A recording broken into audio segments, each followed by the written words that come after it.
Hello guys, hello everyone.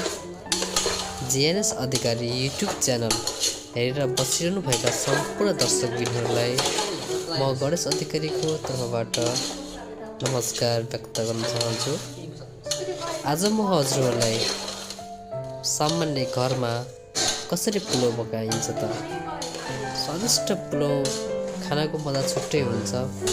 र म आज हजुरहरूलाई यही पुलाउ पकाउने विधि म आफूले नै बनाएर हजुरलाई देखाउन गइरहेको छु। हेरेर केही कुरा अवश्य पनि सिक्नुहुन्छ भन्ने मैले आशा राखेको छु। र यदि हजुर मेरो च्यानलमा नयाँ हुनुहुन्छ भने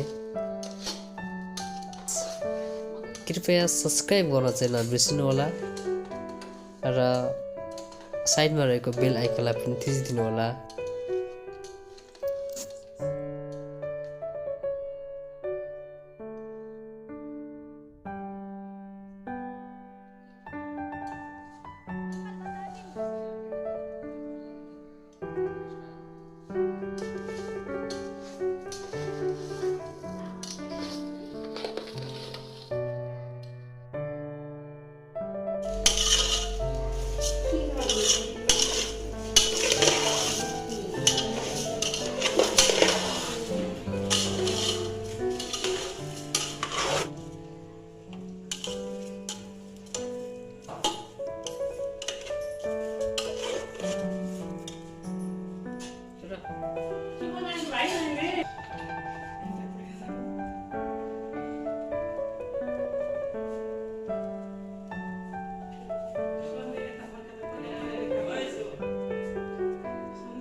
ठिक छ।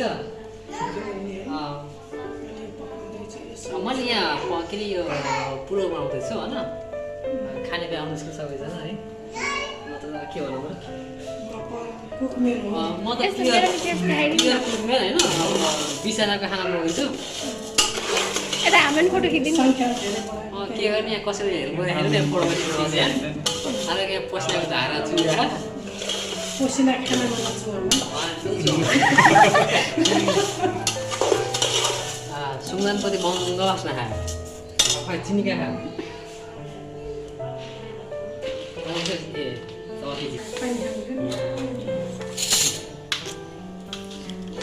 चिनी राख्ने प्रोग्राम भइरहा यतापट्टिको सानो छ चिनी हाल्छ होइन, चिनी हाल्छ यसको स्वाद अनुसार टेस्ट पाउनको लागि नुन भन्ने कहाँ छ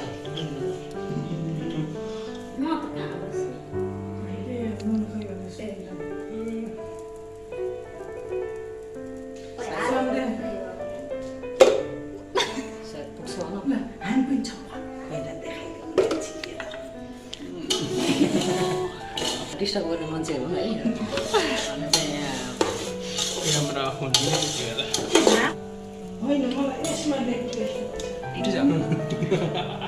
यस्तालाई के भन्छन् कुन्नी खाँदै बनाउँदै गर्ने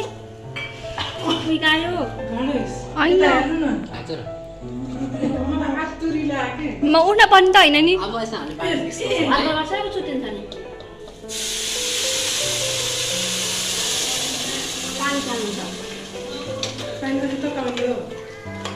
होला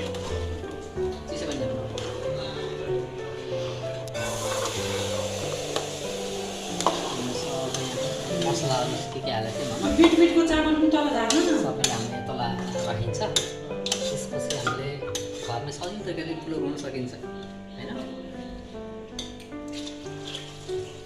पानी चाहिँ अझै चाहिन्छ होला। लामो खाने चामल हो। कम भाडो त भाडो कम थियो।